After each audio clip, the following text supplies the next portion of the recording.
Vamos a abrir nuestras Biblias allí en el libro de Mateo, capítulo 3, un versículo muy conocido que muchas veces se ha predicado, pero en esta noche es la palabra para nuestras vidas.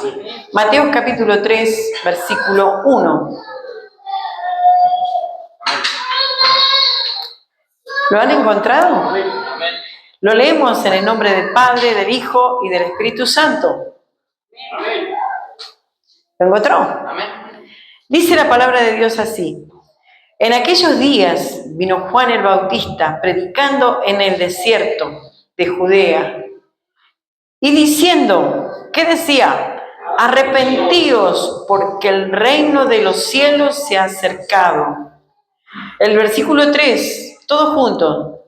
Pues este es aquel quien habló el profeta Isaías cuando dijo: voz del que clama en el desierto, preparad el camino del Señor, enderezad sus sendas. Amén. Tome su asiento. Tome su asiento. Yo siempre pienso, y lo hemos hablado con el pastor, que este tiempo es un tiempo difícil. Por supuesto que no estamos como en aquellos países que está tan prohibido predicar el Evangelio que de repente se esconden debajo de cuevas o debajo de casas para poder juntarse, orar y participar de una pequeña palabra, ya que hay otros lugares donde está siendo perseguido el Evangelio. Pero cada vez que yo veo y leo la palabra de Dios en cuanto a hombres como estos, digo, si el Señor o estos profetas como Juan el Bautista, como Elías, como tantos hombres de Dios, siervos de Dios, estuviera en este tiempo, 2026, tráigalo aquí, estuviera en este tiempo, créanme que se estaría revolcando en las cenizas, porque de repente el Evangelio en este tiempo se ha transformado un Evangelio facilista, un Evangelio liviano, un Evangelio de supermercado. Y esto lo predica siempre el pastor, en los estudios también se habla mucho de esto. Es un Evangelio de demanda, como que de repente el Señor viene con una bandeja y dice, ¿qué quiere usted en esta noche que yo le entregue? Y aquí está lo que usted está pidiendo. Un evangelio que no está marcado con lágrimas, un evangelio que no está marcado con tantas cosas que nuestros primeros padres tuvieron que padecer, como por ejemplo, que eran tirados con familias completas por causa de Cristo, allí en los circos romanos y le largaban los leones hambrientos para que lo devoraran en dos masticadas. Sin embargo, cada una de las gotas de la sangre de ellos que caía a tierra parecía que regaba una semilla que se llamaba Evangelio. Y esa semilla comenzaba a dar fruto porque cuanto más eran perseguidos, más cantidades de hombres y de mujeres dispuestos a dar la vida por el Evangelio.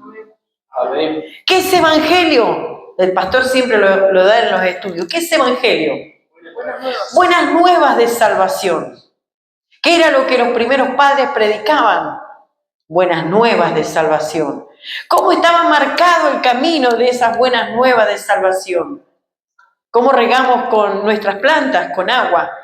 ¿Cómo el Señor permitía que de repente sea regado? Los nuevos que se convertían porque veían el poder de Dios, porque veían muertos resucitar, porque veían cosas sobrenaturales y que de repente, hoy preguntamos, esas cosas sobrenaturales, ¿será que en este 2026 puedan acontecer? Yo digo que sí. ¿Por qué es que no pasa? Porque de repente decimos que creemos, pero no le creemos. Si usted, como dice siempre el pastor, paramos a una persona allí afuera y le decimos, ¿usted cree en Dios? Por supuesto que creo en Dios. ¿Usted cree en Jesús? Sí, por supuesto. ¿Usted cree en el sacrificio de Cristo a la cruz? Por supuesto que creo. Y le podría decir, bueno, en este preciso instante vienen 2 personas para llevarte porque crees en el Señor. Y vas a dejar de existir por causa de Cristo. ¿Sabe cómo dejan de creer? Como dejamos de creer. Porque ¿qué pasa? Porque no hay una relación íntima y personal con aquel que nos llamó. Y yo recién citaba un pasaje de la Escritura en el libro de Mateo. Decía, en aquellos días vino Juan el Bautista predicando con grandes luces. ¿En el desierto? Ah, en el desierto era. Y ahí está el porqué. Hoy no hay muchos hombres y los templos a veces llenos de hombres y mujeres que predicamos, que creemos en alguien en quien no creemos. ¿Y cómo es ese trabalengua, pastora? Porque de repente el creer en Dios hace que se madure una semilla de fe que se llama milagro o que se llama el nombre que usted le pueda poner. Juan el Bautista venía ¿de dónde? Del desierto. ¿Qué hay en un desierto? Nada. Arena, mucho calor en el día, mucho frío de noche. No tenés agua para tomar, soledad. Pero de repente los ministros, en la cual yo soy la primera, porque la palabra primero, digo siempre y lo voy a seguir diciendo, es para mí y luego para aquel que lo quiera tomar. Parece ser que los ministros de este tiempo somos ministros marketineros, que necesitamos grandes luces, grandes escenarios, buena música. Un día un pastor dijo, en los primeros tiempos de su ministerio, dijo, no, si no me pone un parlante acá y una luz allá, no predico. Y un pastor le dijo, mire, evangelista fulano, 2000 años se ha predicado sin usted, así que si usted no quiere predicar, no predique, otro vendrá y lo hará. Y fue una lección muy grande para este siervo y entendió. Y este tiempo, por eso es tan ejemplar la vida de Juan, porque no fue tanto tiempo su ministerio, fue muy poquito. Nada más que 3 años su ministerio duró, en el cual había sido profetizado muchísimo tiempo antes. Y hoy podríamos decir, traemos un pastor Juan el Bautista aquí y no queda nadie. Traiga usted un pastor Juan el Bautista, que tenemos uno aquí más o menos que... Pero traiga un pastor Juan el Bautista y no queda nadie. ¿Por qué estoy diciendo esto? Porque Juan el Bautista, mire, fíjese, si usted hace un poquito de historia, se va a dar cuenta que el pueblo de Israel pasó 400 años de silencio, que son las páginas en blanco de la Biblia, que Dios no habló nada más, ni a través de profeta, ni a través de nadie, no habló nada más, por la rebeldía del pueblo. Pero fíjese que aunque él no había hablado nada más en estos 400 años de silencio, que es esa página que decimos entre el Antiguo Testamento y el Nuevo, a pesar de todo, allí estaban los sacerdotes que sacrificaban, traían ofrenda, hacían su culto rutinario en el templo. Estaban cómodos en el templo. Pero de repente aparece un pastor, era profeta, pero lo vamos a poner que era un pastor. Aparece un pastor llamado Juan el Bautista. Y hoy decimos que para acumular multitudes, ¿qué le tenemos que predicar? Prosperidad, bendición. Le podemos predicar que traiga, qué sé yo, 1000 pesos y el Señor le va a devolver 2000.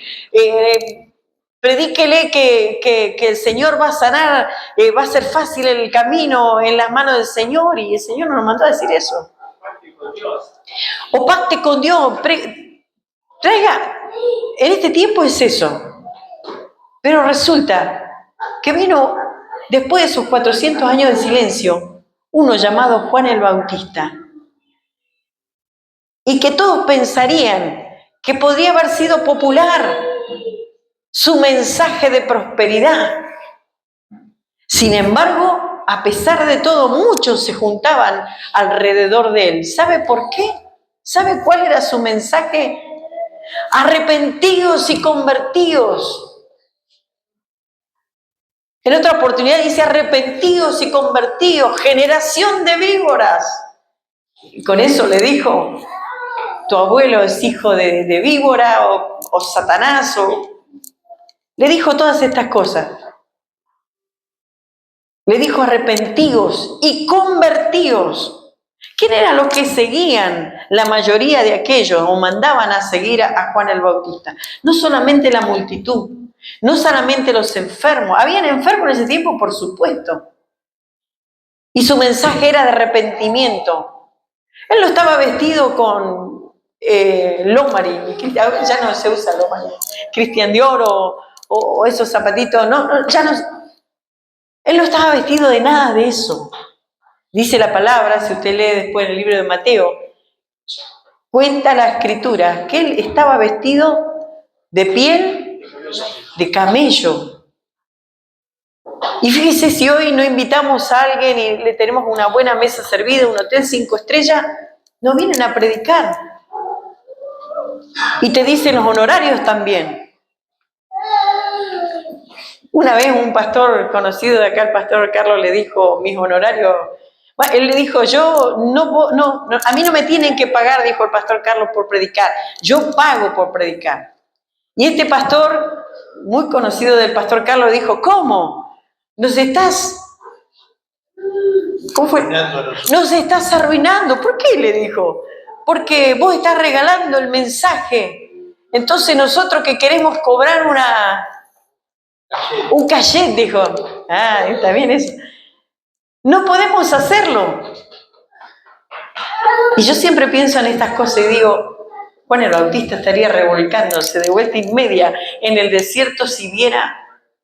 Por tanto, te garantizo la unción. Y sí, no, sino otros que garantizan la unción. Entonces yo pienso en este tiempo que así como fue profetizado la venida de Juan el Bautista, allanando el camino de aquel que el Hijo del Dios viviente, Cristo Jesús, y que todo el mundo pensaba, este es el Elías. Usted sabe que Elías fue un profeta de fuego.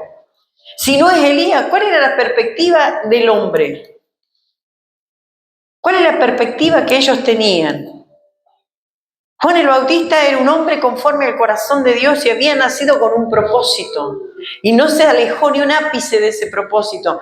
No importando el tiempo que estaba corriendo, no importando que podía tener más seguidores, una congregación multitudinaria, si le predicaba suavecito, no le importó eso.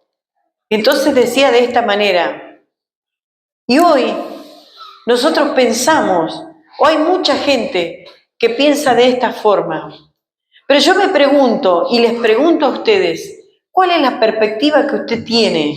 Que para qué el Señor lo ha llamado, para qué el Señor me ha llamado, solamente para que me siente y haga un número más en la congregación, ¿verdad que no? Para ser igual que los otros que caminan detrás del marketing, del cachet, de un hotel 5 estrellas. El pastor ha ido a predicar a lugares donde lo han hecho dormir, lo voy a decir así en criollo, en colchones meados.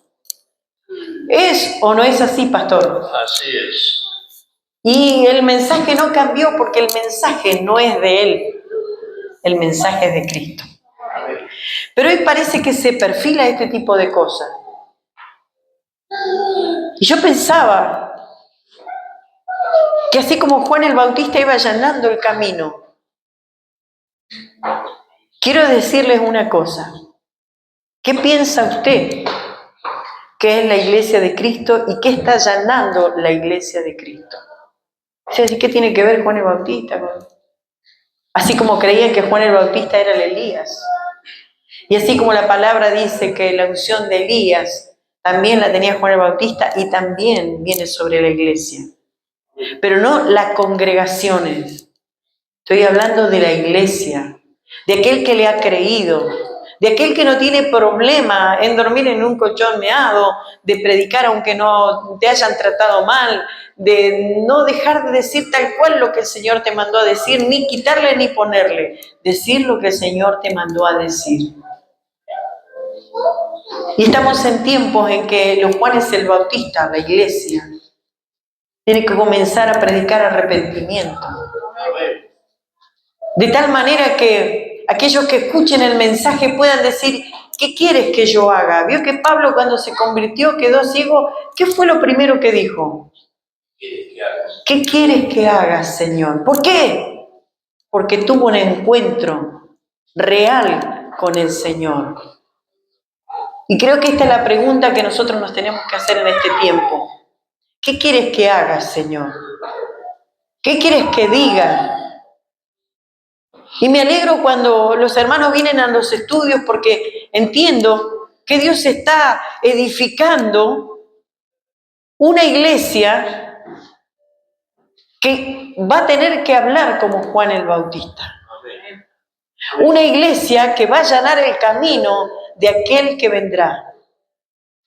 Una iglesia que no tenga miedo de decir esto es falso y esto es verdadero.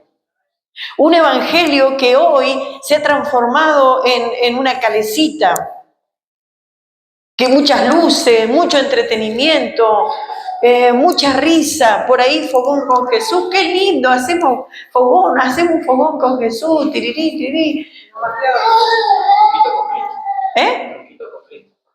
Truquito con Cristo. Truquito con Cristo. ¿Y usted cree que no hay? Hay iglesias aquí en Neuquén, en Plotier, en que se han transformado en un aquelarre. Y usted sabe lo que le estoy diciendo. Y no estoy hablando de la iglesia, estoy diciendo congregaciones que se han transformado en un aquelarre. Que si viniera este profeta Juan el Bautista se estaría revolcando en el desierto otra vez. Pero para que te conviertas en una iglesia como Juan el Bautista, que no tenía miedo de decir la verdad, es necesario pasar por desiertos. Porque Dios no va a llamar a nadie que primero no lo apruebe. Él no va a aprobar a nadie que primero no lo haya probado. Ah, pero no me gustan los desiertos, no me gustan las pruebas. A mí tampoco. ¿A quién le gusta? A nadie. Yo me imagino que Juan el Bautista en el desierto comiendo raíces, comiendo miel silvestre, comiendo qué sé yo cuántas cosas más en el desierto, vestido austeramente. Entonces tengo que andar como pobre y humilde. No, se trata de esto. Se trata del barniz que nos ponemos encima. Cuando entendemos 2 o 3 palabras y creemos que ya lo sabemos todo. En esta casa el Señor se ha ocupado de todo y cada uno de ustedes, de tal manera que a este siervo no lo deja dormir y le da palabra y él arma estudio, le da palabra y él arma estudio, le da palabra y arma estudio. Venga usted o no venga, lo tome usted o no lo tome. ¿Qué quiere decir con esto? Que el Señor está no preocupado, ocupado en usted. De ahí en adelante, si nosotros torcemos un mensaje, no es del mensajero, es propio de uno. ¿Qué quiero decir entonces? Que el Señor necesita Juan el Bautista. Que no tenga miedo de decir esto no es de Dios. A veces por quedar bien decimos, bueno, el Señor va a hacer algo. No, el Señor ya lo hizo en la cruz de Calvario. Y a través de la vida de Juan el apóstol dejó mensaje para los hombres que iban a hacerse cargo de la obra de Dios y escribe al ángel de la iglesia esto, aquello. Dejó todo un diseño para cada uno de nosotros. Fíjese que hoy, si no soy profeta, tengo que ser apóstol. Y si no soy apóstol, bueno, esto pasa en Buenos Aires, ¿qué no pasa? Si no soy profeta, tengo que ser apóstol. Y si no soy apóstol, tengo que ser querubín. Aunque usted se ríe. Obispo. No, sí, obispo también. Ahora ya está pasando de moda porque parece ser que esto fue una corriente de moda en el que el sistema religioso nos quiere hacer entrar. Pero aquellos que abrieron los ojos porque el Señor trajo una palabra, enseñó, estudió, tienen los ojos abiertos y no van a caer en esto. Pero la pregunta es esta. ¿Quién eres tú? ¿Quién puede decirme quién es usted? Hijo de Dios, ¿verdad? Creo que era la pastora Flor. Creo que la hermana Flor tuvo un mensaje más o menos acerca de esto. Y vuelve el Señor a preguntar, ¿quién eres tú? Hijo de Dios. ¿Qué trabajo tenemos que hacer? Encuesta de Dios para nosotros. Anunciar el mensaje de la palabra. A veces, anunciar a veces. ¿Cuánto es el tiempo? Ahora es el tiempo. Y esto es lo que el Señor en esta noche me habló a mí y le habla a usted. El mensaje del Evangelio para aquellos que son hombres que han conocido al Señor de verdad, han tenido un encuentro personal con el Señor, lo primero que dicen es, ¿qué quieres que yo haga, Señor? Pablo dijo, siendo Saulo, en el momento que tuvo ese encuentro con el Señor, le nació esta pregunta, ¿qué quieres que haga, Señor? ¿Cuántos en esta tarde quieren preguntarle al Señor, ¿qué quieres que yo haga? Hay mucho camino por recorrer todavía. En cuanto a la predicación, en cuanto a las cosas que el Señor nos manda y nos lleva a hacer. ¿Qué quieres que haga, Señor? ¿En qué me puedo ocupar? Esto es realmente lo que el Señor pretende de nosotros. Y hay algo más que los hombres tenían una perspectiva de Juan el Bautista. Vaya al capítulo, el libro de Lucas. Tiene una perspectiva también. Lucas capítulo 3, versículo 7. ¿Cuál era la perspectiva del hombre? Léalo, por favor. Y decía a las multitudes que salían para ser bautizados por él: oh, generación de víboras, ¿quién os enseñó a huir de la ira venidera? Aún Juan el Bautista sabía lo que la multitud estaba pensando. Porque no solamente le dijo esto, más abajo le dice, ¿y por qué pensáis que son hijos de Abraham? Si el Señor quiere, de las piedras también sacar. O sea, él estaba interpretando, estaba entendiendo lo que la multitud estaba pensando. ¿Sabe qué piensa la multitud en este tiempo? La multitud piensa, estamos bien mientras vayamos a la iglesia. Estamos bien si nos sentamos en una silla y escuchamos. Aunque no estemos escuchando porque estamos pensando en otra cosa. Pero mientras el pastor no ve, estamos bien. Estamos bien mientras hagamos aquello y lo otro. Pero el Padre de las Luces, que ve todo, así como a través de Juan preguntó y le dijo a la multitud, oh generación de víboras. Y la gente lo seguía, se agolpaba para escucharlo. No era un mensaje muy popular, no era un mensaje que juntara a las multitudes. Sin embargo, le dijo de esta manera. Y todavía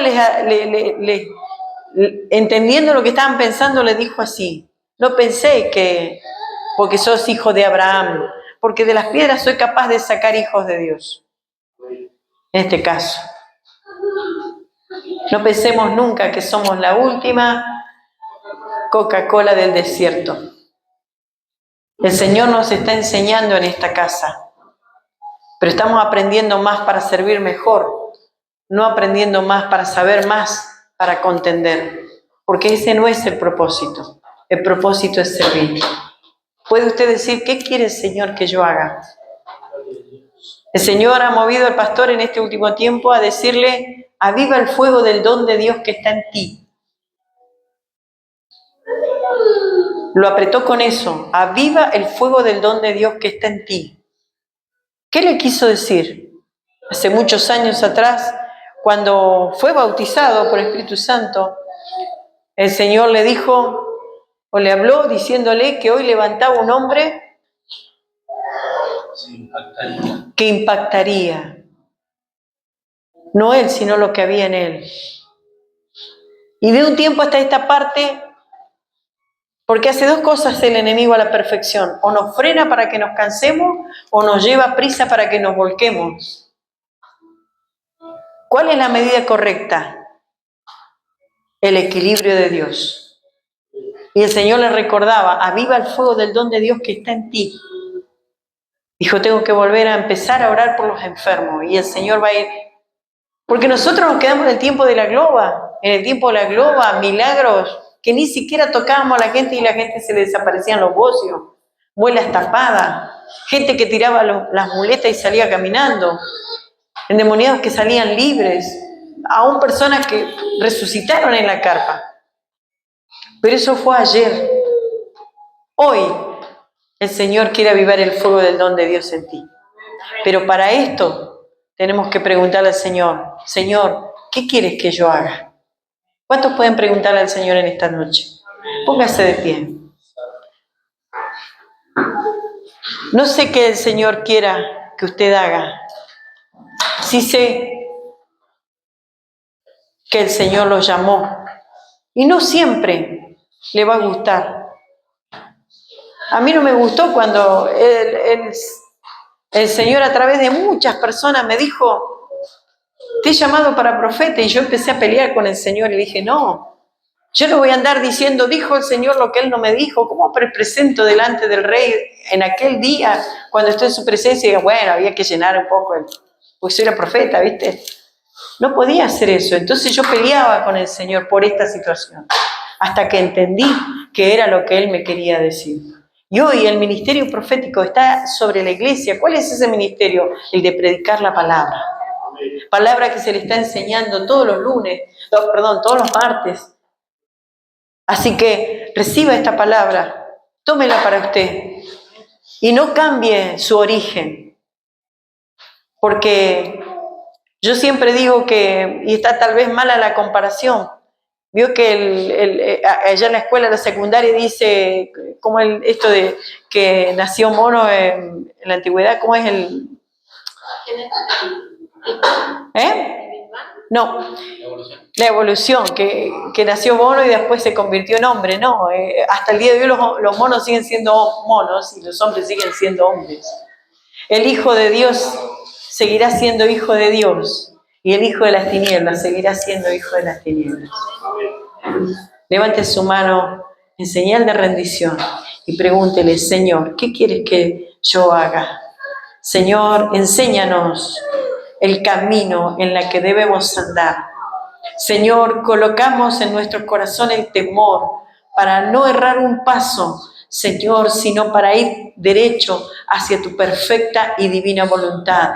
En este tiempo difícil en que muchas corrientes de doctrina se cruzan y se hacen cosas que no están de acuerdo a tu voluntad, enséñanos a nosotros a mantenernos firmes en tu presencia y en tu voluntad. Gracias te doy, Padre, por tu gran amor. Gracias, Señor. Coloca en los corazones, Señor, el ferviente anhelo de servirte, Señor. Coloca corazones pastorales, coloca corazones de maestros, coloca corazones de profetas, coloca corazones, Señor, de hombres y mujeres que quieren servirte y hacerlo de corazón.